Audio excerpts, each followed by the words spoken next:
Hi, everyone. This is Raquel. Hi, and this is Jennifer. Welcome to Madness Cafe. This is a feminist podcast where we talk about women's issues, politics, and health and wellness. And where those issues intersect.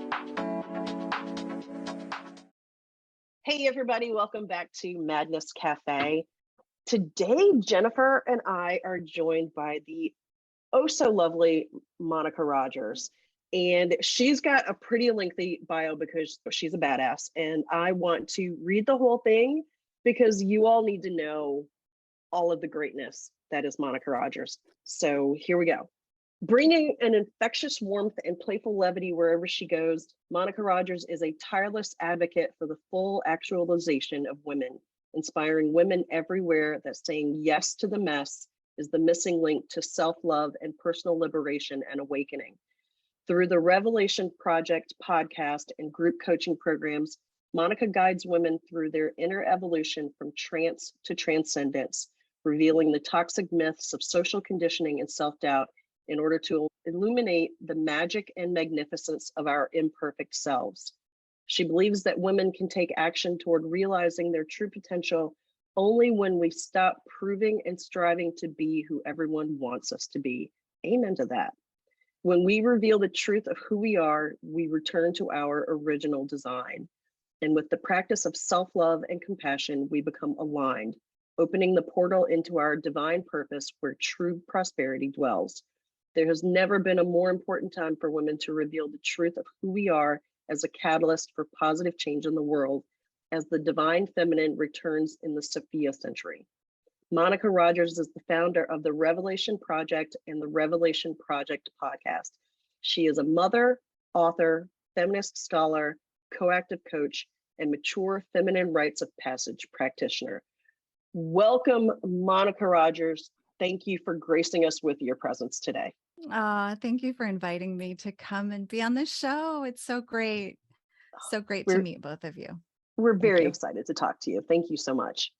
After hearing the bio, I have about 100 questions, so it's really hard to know where to start. Other than, why don't you just tell us kind of your story and how you got where you are? I guess I would start by telling you that I feel like I would go back at this point about 13, 14 years, and tell you that I had what I call a pretty picture life, meaning from the outside looking in, everything was beautifully polished. You know, it was like I had literally the white picket fence, the 2 children, the handsome husband. I was an entrepreneur. I was pretty social, pretty connected in the community, like really polished on the outside. And on the inside, I was confused, overwhelmed, depressed, and just falling apart, but I didn't want anybody to know. So I was hiding really behind all of the good girl masks and all of the masks that women are raised and conditioned to wear. I didn't know what I didn't know because at that time in my life, I didn't know that there was an overarching system, an intersecting system of patriarchy that really was by design there to actually hide in plain sight. And it had created the byproduct of who I was at that point is pretty much where most women end up. Wow, that's pretty powerful. Jennifer and I talk a lot on the show about bringing things out into the light and talking about things and having the conversations, because there's so many things that we go through or we live within, and we think we're the only one dealing with it. And then when we start to talk about it, other people start going, oh, I have that same experience, or, oh, me too, or, oh, you're not in this by yourself. So I think it's so important that now you're talking about things so that other women who are where you were 14 years ago can have their own revelation, as you call it. Absolutely. I go back to that place and I really realize that there's just that really began what I call my revelation project, right? And I believe that we're all living our own, like life is a revelation project. Really, for me, it started with getting honest, like telling the truth closest to me in that moment. And that truth was, I can't do this anymore. And then the truth from there was, I'm not happy. And the truth from there was, I'm like, no matter what happens, I think I'm done. Like I felt like I was dying inside. Like I felt like I couldn't go on for one more second the way my life was going. And that had so much to do again with kind of the curse of competence, right? The perfectionism that so many of us women have. I was incredibly, I think, raised to kind of keep everything very pretty, pleasing, and polite, right? And so those 3 P's really become kind of the death spiral for a lot of women, because we end up making decisions as part of consensus culture. We start to actually conform versus create our lives. And so when we're conforming our lives to who everybody else wants us to be, we are abandoning parts of ourselves along the way to the point where we don't even know who we are anymore. Yep, been there. Yeah. Oh, yeah. Yeah, absolutely. I mean, and then it's sort of insidious too. Like it's, at least for me, it was, I found myself getting caught up in everything else. For instance, law school. I knew I didn't want to be a practicing attorney when I went to law school. I got caught up in the whole thing of, oh, let me go and clerk at a law firm. Let me send out all my, my resume to all the big firms so I can do all the, on-campus interviews like everybody else. And let me try to find a forever job with a big law firm. And I was like, whoa, that wasn't what I wanted to do. Yeah. That's just one tiny example and one just sort of very short period of my life. That's one place where that starts to happen. You get caught up in this is what I'm supposed to do. Well, and there's the performative piece, right? Because that's where the 4th P really comes in is we become these we're performing our lives versus actually living our lives. Right. Right. This is where I would say my life started to really fall apart. And there was this place inside of myself that I'll never forget, kind of right before kind of letting what I always get this image of like, I was holding the world on my shoulders. Right. And so there was one part of myself that was like, what do you mean? Like, just let it all go. Like, if you like, just let go, like, who's going to hold it together? And the voice inside was like, that's the point. Like, let it go and just like, let it all fall apart was what, the voice inside of me was. That's the voice that kept getting louder and louder, was the voice that was so intolerant anymore of performing my life. And at that point, I was in a very loveless marriage, I would say. I was also a very successful entrepreneur, but also completely burnt out. I had no idea how to take care of myself. And furthermore, I had built everything that I quote unquote had on what I call building an empire on quicksand. I had no true foundational understanding of who I was. And I had so much self-loathing. And I think, again, there's so much of that as women that we're so disconnected from our bodies at that point in our lives. We're not even aware of the things that we are saying to ourselves on a daily basis.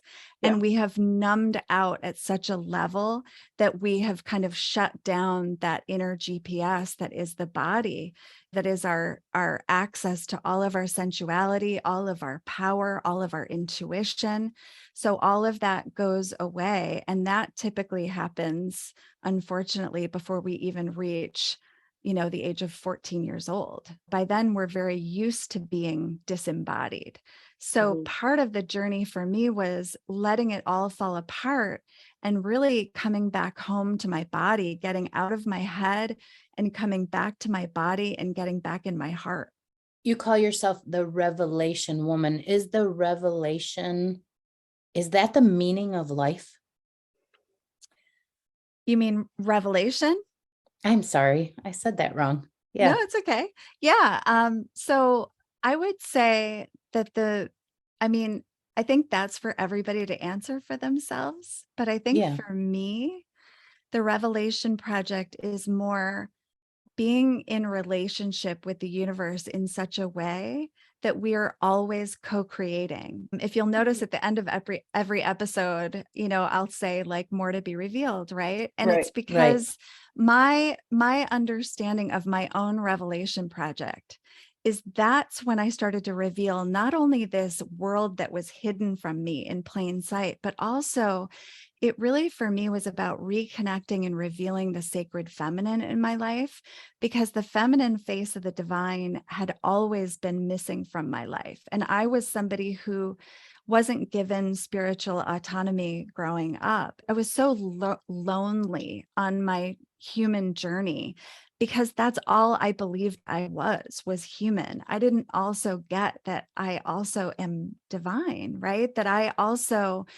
am, as a female in the world, I carry both masculine and feminine energies, right? But I had no acquaintance with what that even meant in terms of feminine energy.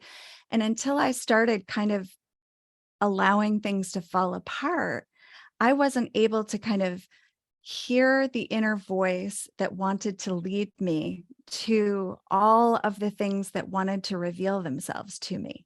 Once we, as women, allow ourselves permission to stop being who everybody else wants us to be, and we start being true to who we are, that's when we come into right relationship with the universe. And that's when we start to truly attract what is meant for us. And that's when our sacred curiosity gets activated, where we start to actually, like I said, come into co-creative partnership with the universe. And so that's really been my experience. Like, so when you ask, Jennifer, like, is that the meaning of life? Like, for me, it's like more to be revealed. I don't know yet the meaning of life, but what I do know is, what I know today in this moment is that I'm continually revealing at this point a very, I would say, I continue to come alive more and more. The more I'm able to kind of decondition, unbecome from all of the ways that I was taught how to be, the more I'm actually revealing who I really am. And so depending on the day you ask that question is how I would answer it today, right? It's like, today, life has so much meaning for me in terms of what am I creating? What story am I telling myself today? Who am I as a person today? What am I in love with today? Like, those are all changing day by day for me. This is a very personal question, so if you don't want to answer it, don't. How did you let it all go, knowing that you had a spouse and children in that mix? Because I've thought about that many times myself. Like, how do I let the kids fall? Yeah. So the only thing I knew at that time in my life was that I had, of course, was responsible and wasn't willing to let my kids fall by the wayside. So, but yes, the marriage I did let fall apart. I had care at that time, and I made sure that, of course, the kids were cared for, and I did what I needed to do in order to care for the kids at that time. But I would also say that everything felt divine. Like, once I said yes to me, it was literally like the universe started to choreograph what would happen next. And I always call Ah. it divine choreography, because at that time, right, it is fully, I think, allowing at that point. It's like, I don't know what to do anymore. It was like the moment I kind of like truly got down on my knees, not like I was taught to as a child, Mhm. but like for real, like got down on Right. my knees, and just said, I can't do this anymore. Like, please show me, like, show me. Things started to kind of show up in my life that allowed me to allow everything to fall apart. And was it easy? Hell no. It was like one of the darkest times in my life, if not the most dark time in my life, to just surrender. But it was either that or die at that point. And Right. truly that was on the table, right? Because I was at that point in my life where I was just like, as much as I loved my children, right? And I didn't want to leave, I was way ready to. I was Wow. at that point of like just saying something's got to give here. Basically choosing your hard, right? Mhm, Like mhm. either this hard that's just going to stop everything, or this hard that's going to lead to a transition. Yeah, it was like choosing the impossible, which Yeah. also is, I love the breakdown of I'm possible, right? Right. With impossible, because at the moment it was impossible, I became possible, Mhm. right? Like, and it was like almost breadcrumb by breadcrumb that I was able to start to come back to life. But first, when you first let go of it all, you kind of go into this descent. Mhm. And, I want to kind of pivot the conversation, if I could, a little bit, because one of the biggest kind of lies that there is in this kind of what I'll call superficial world, where everything is kind of like, this is the way life is, right? It's like Right. everything Uh-huh. for women is out here, right? Like Yep. we actually have not been taught how to just go within. And our journey is very much like the hero's journey is all out there, right? And we've Yeah. been taught as women that we should just go on the hero's journey. But the heroine's journey is much different. The heroine's journey is very much a spiritual journey and an inner journey. And so what most women have to do is get to the point where they hit the wall of disillusionment, where they hit the top rung of the ladder, and they're looking around because they've achieved everything they say we women can achieve. And we get to the top of the ladder and we're like, this is it? Yeah, This is it? exactly. I've sold my Yes. soul to get to the Yes. top of the ladder. Yep. Now Is what? this all there is? Is this all Yep. there is? What we haven't normalized is that our journey is very much about a journey to wholeness, which actually includes the masculine. Right. Mhm. And so what we have to stop doing, one of the ways we have to begin the unbecoming process, is to recognize that nobody has our answers for us. All of our answers are within us. But again, we've been taught to seek outside of ourselves for all of our answers.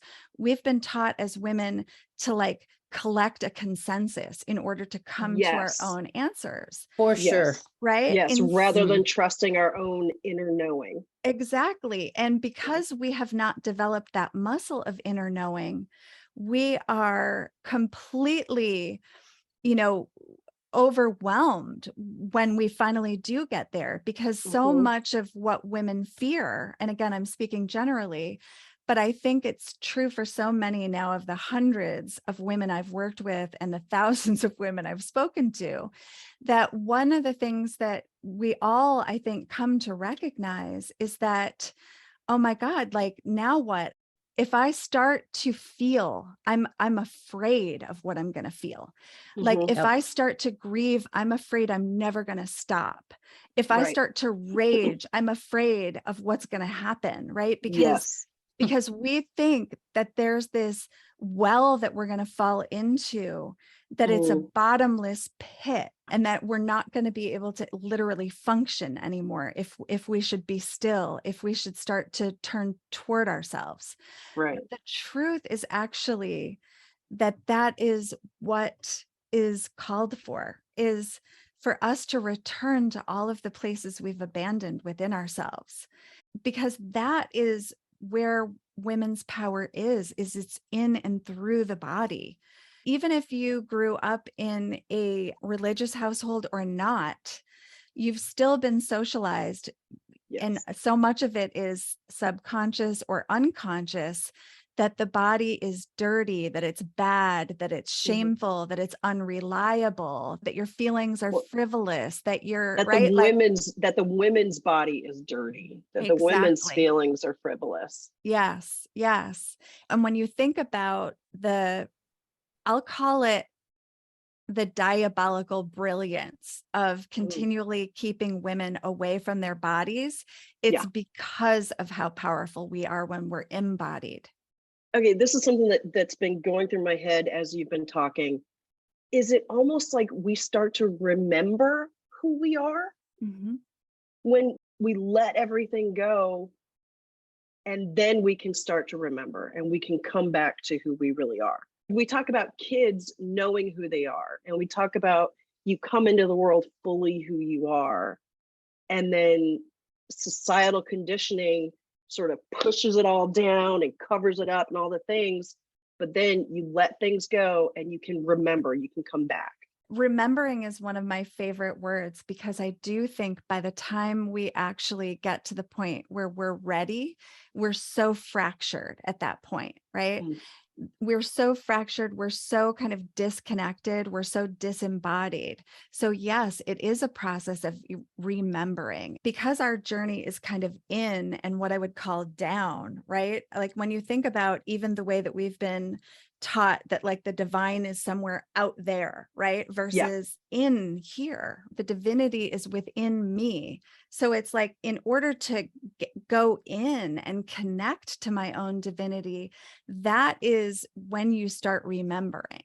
That is when you start to recognize that I have my own answers. You have your own answers, and our answers don't have to be each other's. So much of that process is remembering my sexuality, remembering my intuition, remembering my true voice, Yes. remembering that I can trust my heart to lead me. My remembering might be different from your remembering, but I would say that so much of what we're remembering is what we knew as children when we came here. And all Right. of that is unconditional love. We knew unconditional love as children. We knew that anything was possible as children. We knew we could dig to China when we were children, right? We Yeah. knew, right? Yeah. We knew who we were until we were about 10 years old. For many of us, it's at different points that we lose our childhood and our innocence, but I would say mostly what we're coming back to, what we're remembering, is how to love unconditionally, including ourselves, and coming back to our imagination and our innocence and all of those things we abandoned, because in order to conform and belong, we had to kind of leave those parts of ourselves behind that were different, that were weird, that were unacceptable, or that were unbecoming, Hmm. especially for women. I know you're working with a lot of women and teaching these skills, which I think is so tremendously needed. But what advice would you have for someone like me who has young women in the house? My youngest is 17, my oldest is 23. I'm sure in my parenting, I've believed the same thing that we all believed. So, what advice would you give to someone to me to help nurture my young girls to remember? Yeah. Well, first thing I would say is it's so amazing. Motherhood, right? Is just, especially mothering. Sometimes. Yeah, sometimes. And mothering young Mhm. girls, right? It's like, I would say the best thing is to just trust yourself and trust them. Oh, yeah, I'm not good at that trust in myself thing. Yeah. Yep. Yeah. And this is where saying yes to the mess comes in. And I want to point to something, because the minute we start talking about this, a lot of women go into despair and overwhelm. Yeah. Yeah. And so I want to really say this, that it's okay. Like, it all gets to belong. We are human. And this is the part I love, right? And we are going to screw up left and right. This is why saying yes to the mess is so important, because it's either we keep pressing on the way we've been pressing on, or we start to get really transparent with ourselves and with those we're parenting and with those we're partnered with. And we stop being so damn certain about, like, the way life is, and start to actually tune in to ourselves and allow our children to tune into themselves. For example, if my daughter says to me, "Mom, what do you think?" I'm like, "What do you think?" I'm like, "I don't have your answers, honey. What do you think?" And helping her to actually go within herself and find her own answer. And she may say to me, Jennifer, she may say, "Well, I don't know, and I need you to tell me." And I'm like, "It's okay. You don't need to know right now. You will know when you know." That can It's be really, such a scary thing, though, to yeah. A, not know, and then to B, to admit it. But I also think, Raquel, and maybe I'm wrong about this, but I think the pandemic has changed, at least in our household, the dynamic, because I have an older child. She's my child, but she's not a child anymore. She's a 23-year-old young woman living in the household because of the pandemic, but our conditioning is that I was supposed to push her out of the nest. Like, I was supposed to Right. make her go. She was supposed to be ready. And now we're like navigating these waters that we don't actually know how to do. And we have been talking about it, asking questions, but it's like, we realize we're doing something new that hasn't been done before, and we don't know how to do it. You're seeing me applaud. Truly, truly, because I love that you said that we've been conditioned to push them out of the nest. And I would assert that the world is upside down. The world is upside down. And therefore, when we start unbecoming is when we start to question absolutely everything that we have been doing conditioned to do. Yes. Yes, because every child is different and every relationship is different.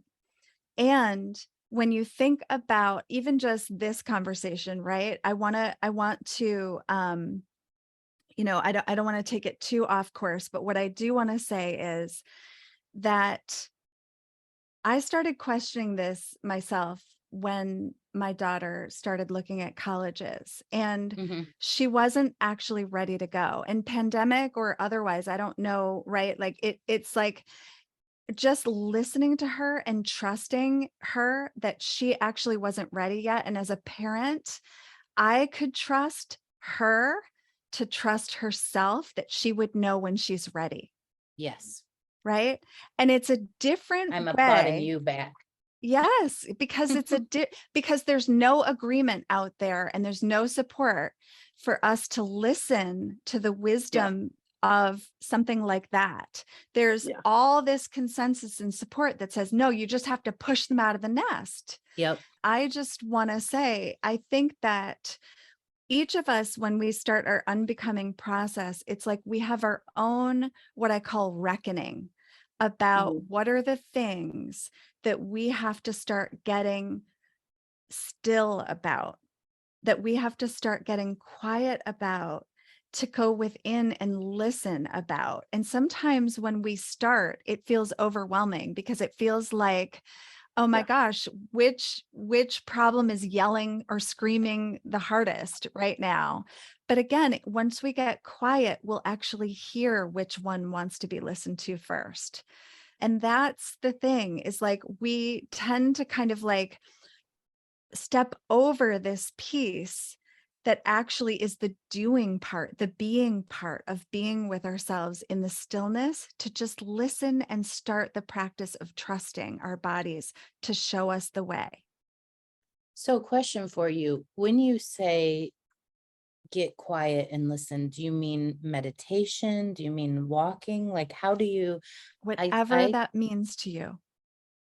Yeah, because I think, again, that is so different for everybody, right? Like, Mhm. I'm not great at meditation, but what I am great at doing is when I'm driving, when I'm moving, I'll actually kind of get in this meditative state, and that's when I usually get my answers. Sometimes for me, it's actually kind of listening to background music, but also kind of just being still, but without kind of needing to prescribe a certain way that I need to be sitting still, right? So again, I think it's just finding your way, Jennifer. I think it's honestly starting to give ourselves permission because Mhm. we think it Right. has to look a certain way. And this is Oh, good where point. the Revelation Project really starts to kind of make sense to people when they actually start this unbecoming process, and it starts, like, you start revealing your own answers, and it's pretty amazing. For you with your daughter, right? It might lead you to, like, just know one thing in this moment, and that one thing might be that this gets to be this way right now, and I don't have to force it to be any other way. That's all I know in this moment. Then, and that gets Yeah. to be enough. Yeah, I think that brings up my deep conditioning in that I think I always have to be doing something about it right now. Right now. It sounds like, and this is a hard one for me. We have to learn to trust the process. Look at her face. I know. I'm laughing. So wait, we have to learn to I love it so trust. much. I love Yeah. your face so much, Raquel. Oh my God, it's so good. Yeah. Yeah. Right. It's so distasteful. It's hard. Trusting Uh-huh. is hard. Yeah. What's hard about it? You know what? It's like faith for me, which is also really hard for me. It's like believing in something that hasn't been proven yet, or Mm, trusting something that you can't see mm. and knowing that it's going to be okay. There's the Um, conditioning. there's the conditioning. Which it was funny because I was going to ask you, like, oh, what are some ways that patriarchal conditioning shows up in people? Well, there we go. There's I one just showed part of example. mine right there. So it's so hard to learn to trust that things will be okay, that the universe will show up for you. To put it another way, that you can show up for yourself. Yeah. That is such a hard thing, especially for me. And I'm pretty sure there's somebody out there that can that can feel this, that agrees with this. But it is so hard for me to trust myself that I will show up for myself. And I literally, just not even a week ago, the thought just occurred to me. It was one of those things where I think I was quiet enough to hear it, and to hear it for what it was. The thought of, I can trust myself. It's going to be okay. I can trust myself to know that I will be okay. Yes. That my world is not going to fall apart. Yes. And you know So what I love so much is, we're taught again that trust is out there. It's yeah, like the world is always going to disappoint. which is why I have trouble trusting. But here's the thing. If we're dependent on the world to be trustworthy, we're screwed. Yep. It's here that we want to be trustworthy. It's like, no matter what happens out here, I can trust that I'm going to know what to do in the moment, or I'm going to show up in the way that I know how to show up, because the world is always going to be unpredictable and unstable. So it is about kind of building what I call this inner enoughness. And this enoughness is actually such a huge part of the conversation, because the trance is all of the conditioning. The trance is when we abandon ourselves, and when we say, I'm not good enough, I'm not smart enough, I'm not lovable enough, I'm not capable enough. That's the trance. The trance also, by the way, is the world is a dangerous place. The world is not trustworthy. So when I say that, I'm saying it more from the conditioning, not from when you start the unbecoming process. actually the world and the universe becomes way more trustworthy than we ever thought. And I think that's the beautiful part about unbecoming, is that it like starts to put things right side up again. It's like you start realizing like, oh my gosh, like that is not the way I was conditioned to see the world. And now suddenly I'm seeing and experiencing, and the beauty of this work is that the evidence is everywhere. The evidence starts showing up everywhere, such as Jennifer and Raquel call me to be on their podcast. That's evidence that the universe is always in my favor, is always got my back, is always can trust that whoever needs to find me is going to find me and we'll find each other.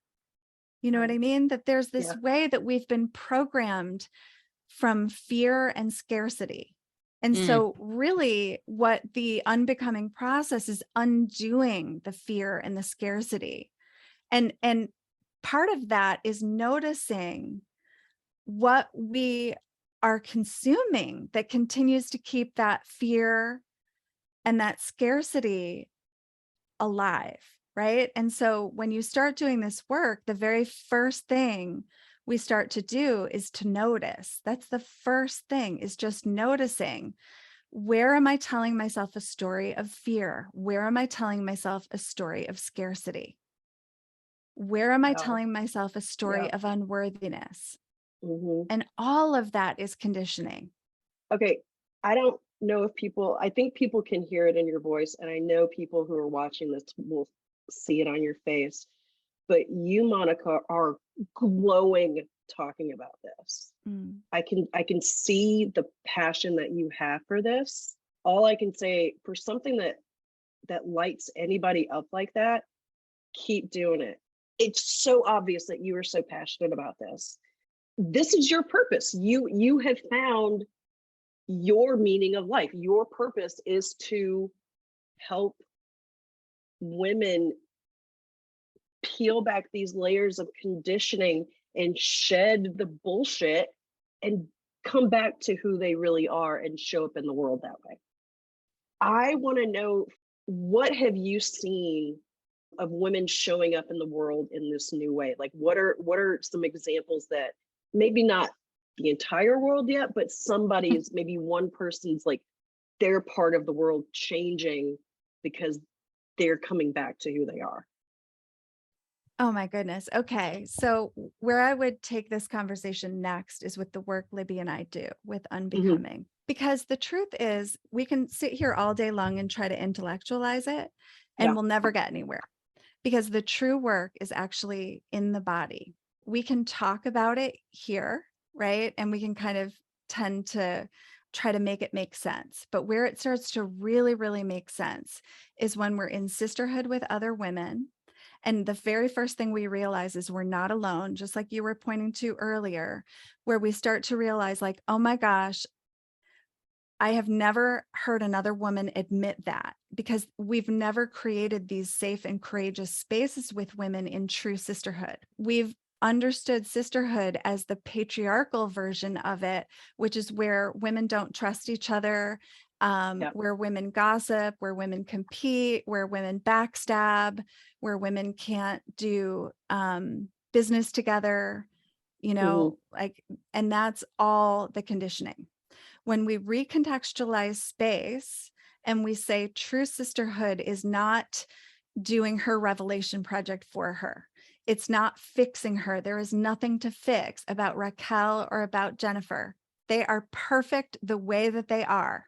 And allowing women to come in circle and be in their rage and be in their grief and be in their joy. And we're not trying to snatch it from them. We're not trying to fix it. We're actually just there to witness, to just witness and allow her to feel what she friggin' feels, and trust that she has got this. Actually, she's got this. I don't have to give her answers. I don't have to give her advice. Not only does it take the pressure off me, thank you. Like, thank God, like I have enough going on with my own life. I don't need to fix yours, right? Right. But we've been conditioned to do that as women, right? So first of all, it's creating a container where we can just be honest, where we can just all say yes to the mess and listen and witness each other, right? And that's what we do, is we do teachings, tools, and practices that help women move their bodies, get honest about what's really going on with them, and then listen. And not only do we listen, but we approve. Yeah, that's big. What does approval look like? It looks like, yes, look at your beautiful rage. Look at how I need rage radiant you approval. are in your rage. Look at That's your awesome. beautiful rainbow of emotion. Yes, more. Yes, please. Thank you for taking us higher with this beautiful range of emotion you're showing us. Is there an element of acknowledgement in that as well? That it's not just we're approving of it, but that we're acknowledging that it's there. Oh, yes, absolutely. I mean, I think part of this work is the authenticity and the transparency, right? And just creating the space for acknowledgement. In many cases, if a woman is in a trance of unworthiness and it's not being broken, we will give her what's called an acknowledgement bath, where she can feel fully seen. And again, there's so many different tools once you start to get into this work. We are oftentimes pulling from the work of so many masters in this space. Mama Gina is one of them. Megan Jo Wilson is one of them. Sarah Durham Wilson is one of them. But I think the beauty of what we're starting to see in the world and in the Sophia Century is that women are starting to come back to the circle, which is where we had always been before we were burned for it. Because that's where women's power is in community and in sisterhood, because that's where we remember the truth of who we are. When I talk about the diabolical brilliance of the separation and the isolation, it's because it's by design that we're put at war with each other, because together we are incredibly powerful as women. And that is where women truly remember themselves, is in circle, is in sisterhood. When you said that piece about seeing the rage and being beautiful, it actually brought tears to my eyes. I mean, I felt like crying, really, truly, because I realized that there is no safe place for me to have rage. There's no place for it. And when I do feel the rage, and, you know, maybe one of my children or my mom is around and I yell something I shouldn't, in the moment, it feels really good. It feels like, oh, it feels so good to unleash this rage. But because it's inappropriately around my kid or my mother, then it's a shame spiral. Like, oh, I shouldn't have had this rage. I can see how being in a circle of women would just feel so free to let this rage unleash. It would just feel so good. Yes. And even if it comes up, Jennifer, in front of your mom or your child, to put your hand on your heart and say, you know what? I'm going to approve of my rage. Yeah, that's so hard for me to do that. It's okay. It is hard. It is hard in the beginning. None of this is easy in the beginning, but it is actually how we start to, you know, I say from trance to transcendence, not because to get above it or spiritually bypass it or drag it over to the bright side. You alchemize in the moment, right? It's like, I am in rage in the moment and I am going to bring it to love in this moment by affirming it. I don't think I've ever done that. And that's when people around you stop being scared, is when you start affirming it, when you start giving yourself permission. It's like when we're in a room full of women and a woman is in touch with her rage, it's like, yeah, sister, fucking yes, there is a lot to be rageful about. Yes. Like, yes. And here's the thing is, like, also, if you wanted to weep right now, it would be just as appropriate. Mhm. You know what I'm saying? It's like, Mhm. however you need to show up is exactly what is perfect. And there Mhm. is so much conditioning not to feel these feelings. Right. That's right. My therapist and one of my best friends will say, sit with them, feel them. I hear that intellectually and I'm like, okay, I'm sitting here with it, but I don't actually feel it. Yeah. Well, sometimes we need a little help to feel it. Like, I'm with you. It's not like, oh, just because I have the space and the time right now that I'm Yeah, going I to have feel time. it. I You have know, like, 5 minutes. I'm going to 5 make an minutes. appointment with my rage. I'll, be back That in would an be me. hour, That'd be me. right? So, but here's what else is happening in this space right now is humor.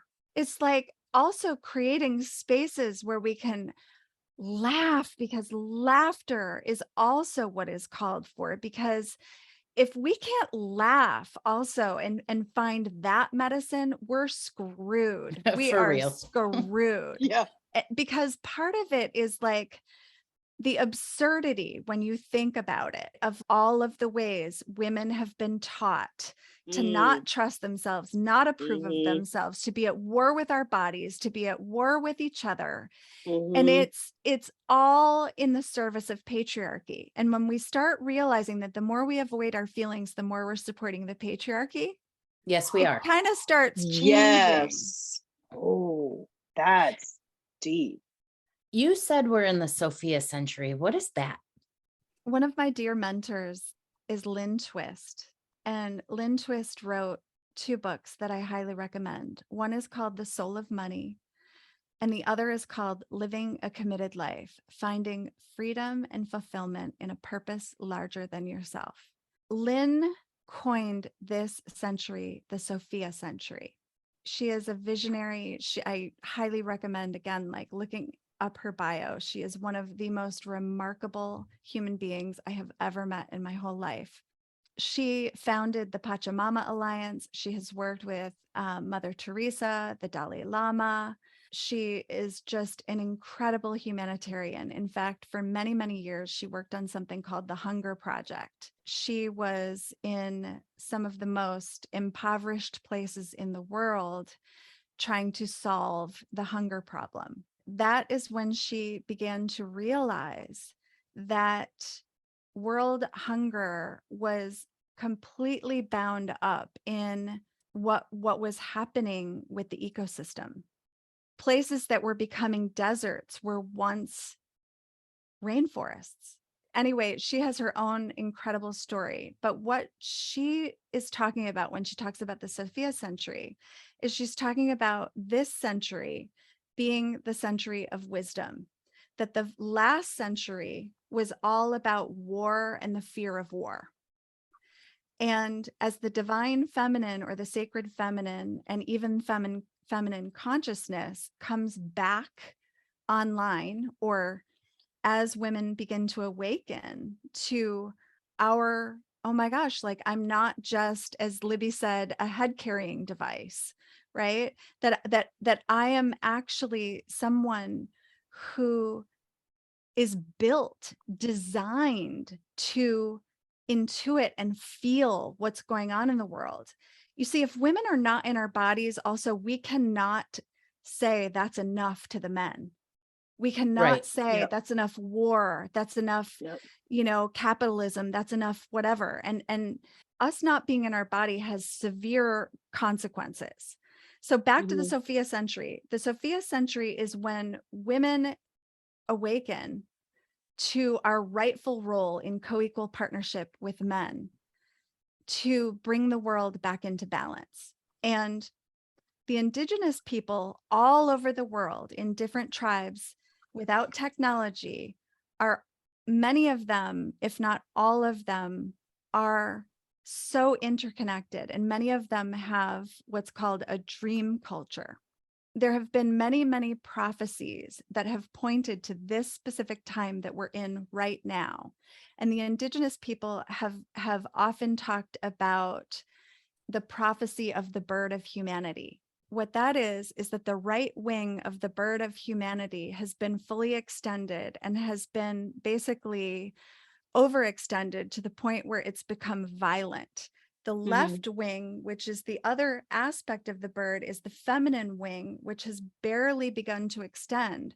But this century is about the full extension of the wing so that the bird of humanity can fly and soar in harmony with both wings being, in balance. But right now Beautiful. we've got a situation where the bird is continuing to kind of fly in circles because of this masculine wing is the only wing that's extended.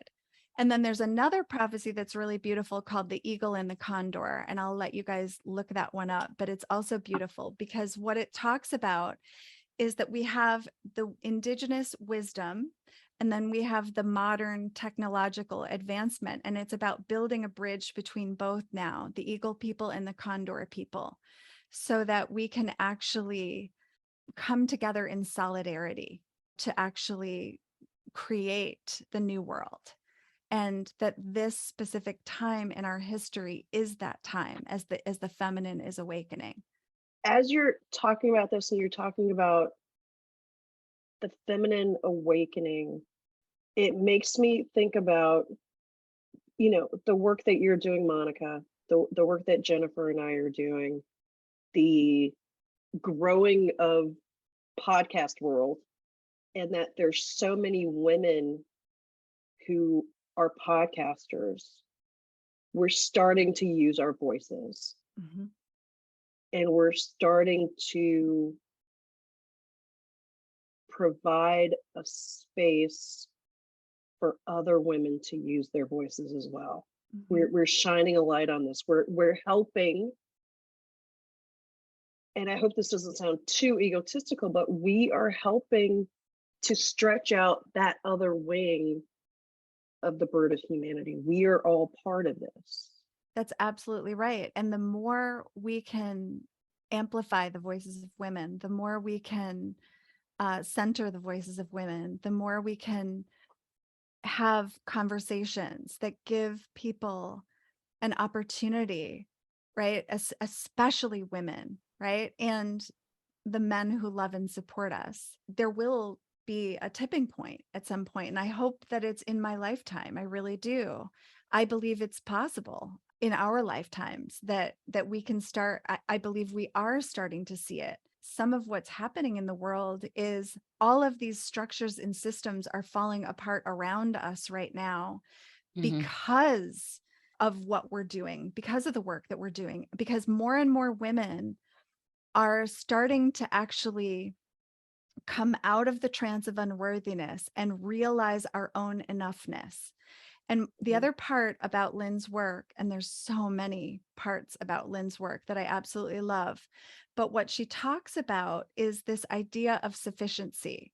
While that seems like the most unsexy word, it actually, to me, has become the sexiest word ever.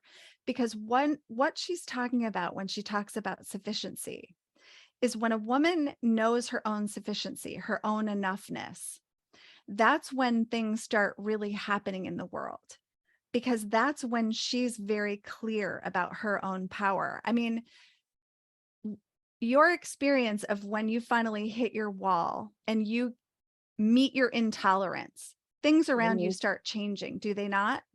Yes. Women are powerful. And when we start saying enough, things start to happen, but we have to believe that we can stand in our enoughness while we're saying enough, right? Right. We have to believe that we have the right and the power to say it. So many of us are still struggling in this trance of unworthiness where we're not yet fully aligned with the truth of who we are, because we're still saying yes when we mean no, or no when we mean yes. And we're still kind of in that social conditioning that's taught us to be pretty, pleasing, and polite. What the world actually really needs is for us to say yes to the mess, and for us to kind of come undone, unbecome. That's when it becomes sacred rage. We can trust ourselves as women that, like, the rage is helpful, the rage is useful. and we'll alchemize it once we feel it. First is reveal it, then it's feel it, then it's heal it. That's how that happens. We cannot heal shit till we first reveal and second feel. Right. It can't be done. That is the law of alchemy. That is probably the wisest thing I've heard. Like, really, it seems simple, but I know I can only speak for myself. I've kind of pushed that truth away. And I think when you're talking about women coming into their own power, I feel a shift coming, and I feel a shift within me that's been happening mostly since, thank you, Raquel, you and I have been working together. But I know that it isn't complete because I still don't 100% trust myself. And I still don't 100% believe I'm worthy. My head says, of course you're worthy. You know you're worthy. But then when I present myself, sometimes I'm like, I still feel unworthy. So I know there's more work to do. And the reason I'll say this out loud in front of whoever listens, thank you, audience, is because I know that there are so many people who feel exactly the same way that I do, including when I look at my own daughters. I know they feel the unworthiness. I know my mother felt that unworthiness. I know she did. Absolutely. And I would have done anything to help my mother heal that. Maybe this is sort of a fluid back and forth, but healing yourself and women healing as a whole, I don't think those are distinct and siloed. Like, I think there's a flow back and forth with those. I don't think I, as a woman, have to be completely, fully actualized and healed before I can help somebody else heal and become actualized, or to help the world heal and become actualized. Thank goodness. Exactly. Right. If we had to wait for all of us to be perfect for it to work, I think we'd be in a shit ton of trouble. They say that you teach what you most need to learn, right? For me, the trance was, to the extent to which I teach this work, is to the extent to which I have been in it. And there are times where I am still in it. There are times where it's days that I'm in it, weeks that I'm in it, or months that I'm in it.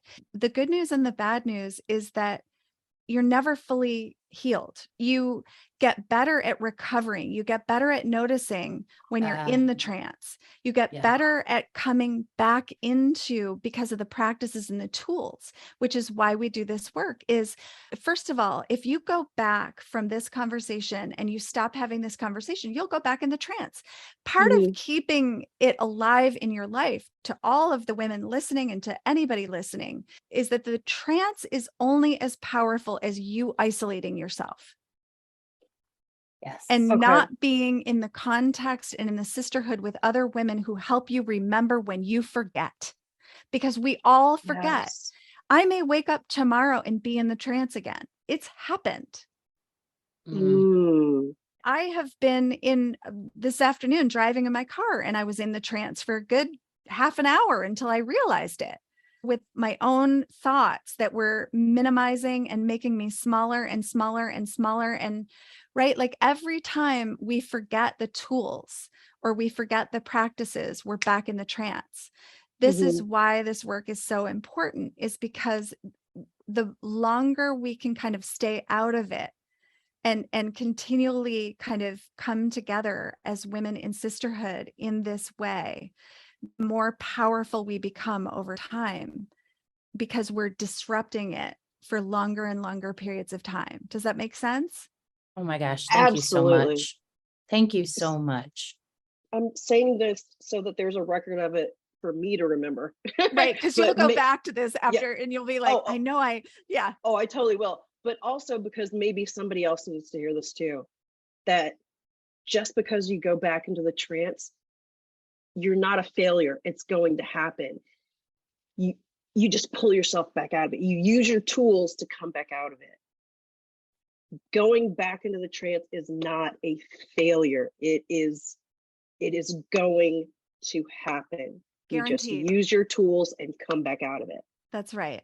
And so the question becomes, do you have some tools? And that is where, again, I think is a whole nother conversation. But part of the tools that I would say just to anybody out there, that if you don't have a sisterhood circle that's doing this work, first of all, make sure you definitely like start looking in your area. There are many, many women who are doing this work in the world. And so depending on where you are, there's certainly online circles that you can join. But I would say the most important thing is to do something that not only gets you in a sisterhood with other women, but also gets you moving in your body, that gets you actually feeling what there is to feel.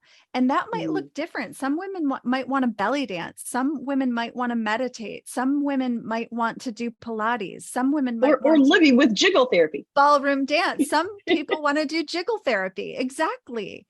There's definitely practices. And of course, there are teachings that help women to kind of come out of the trance and then continually kind of practice this work. And that's what it's all about. It's about developing the muscle and beginning somewhere, which is usually exactly where you are, right? And it's choosing the thing that feels most resonant to you in this moment.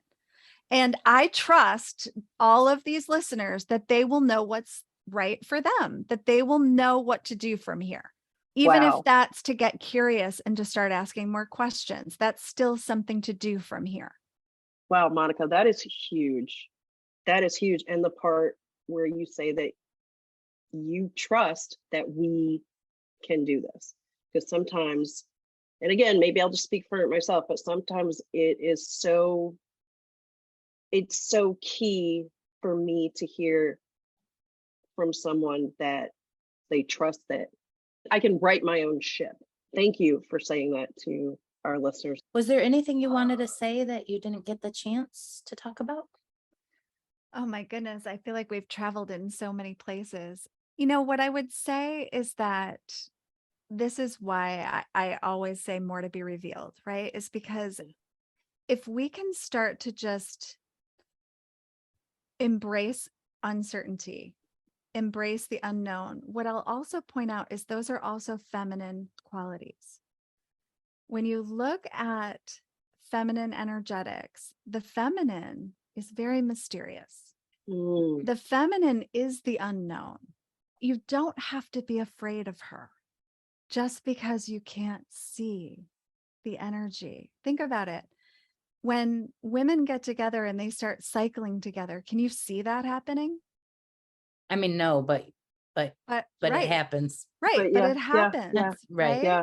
I mean, I could mention a million things right now that you can't see, but you know it happens. That's what I mean when I talk about the Revelation Project, is that we have been so up here. We have been in this linear, logical world that needs certainty. And that is not allowing for anything new to be born. And when you think about it, you've got all this masculine energy. And as we allow more of the feminine energy, guess what happens as the masculine and the feminine come together? Wholeness. And what else? Balance. And what else? Beauty, brilliance. What happens when the masculine and the feminine physically come together? Something new, the birth of something new. Something new. Creation happens. Yeah, creation happens. Oh, yeah, that makes total sense. The more we say yes to the unknown, the more new things get born. So stop knowing. You don't need to know. Just prepare to be amazed, because that's what's going to happen, Raquel, is you'll be like I am over here, like, holy shit. Yeah. Like this shit is real. But we've been so conditioned to only believe what we see. And that is not the mystery. Oh, Monica, man, you have literally just completely, and in such a beautiful way, have completely blown my entire world apart. My work here is done. That was beautiful. Monica, thank you for asking so much. Thank you. It was so fun. I just honestly, I'm always like, I don't know how this is going to go, and I don't know where I'm going to start, but We never do. We Yeah, never do. And here but we are. it always goes where it needs to go. Yeah. And this Man. is case in point. We just created a beautiful conversation, you know? Thank you so much for being with us, Monica. Raquel, I love seeing your face so much. I know I do not have a poker face at No, all. but why should you? I love it. That's true. It's no mask. It's genuine. It's beautiful. I love it so much. Thank you. This just cracked me wide open. Yeah. I heard some things I have never really thought about before. And it was like simple. It was kind of like, oh, duh. But it's like, we don't see it because we're in the trance. Yeah, we're in the trance. I'm in the trance. Yes. Raquel, I'm in the trance. Get me out of the trance. I know. You know what I love about Monica so much? First of all, I love that she exudes love. You just feel it. Yes. Oh, yes. But second of all, I love how supportive she is. She's so... Oh, absolutely. You see women like being like, yeah, at each other. Yeah. She has the sisterhood's back. She's acknowledging people who have done the work. She's saying their name. She's working in partnership with sisters. She came on our podcast to help shine a light with us. Yes. She's got the sisterhood back. And I love and respect that so friggin' much. I can't even tell you. Yeah, that's amazing. I love it when I see that, because like she's saying, it's coming together in a circle, but the circle isn't a closed circle. You can reach behind you and bring somebody else into the circle. Yes. You know, you can reach ahead and bring somebody else into the circle. The circle just gets bigger and bigger. And it's interesting that we had that conversation with Nicole a while back about being the modern day witch. And I was a little bit nervous about that episode because of the conditioning and the patriarchy and the thoughts about what does it mean to be a witch. And then we look at the circle and we talk about being burned. I'm realizing how much negativity I had towards that word, even before we went into the podcast. And I'm like, that's sisterhood.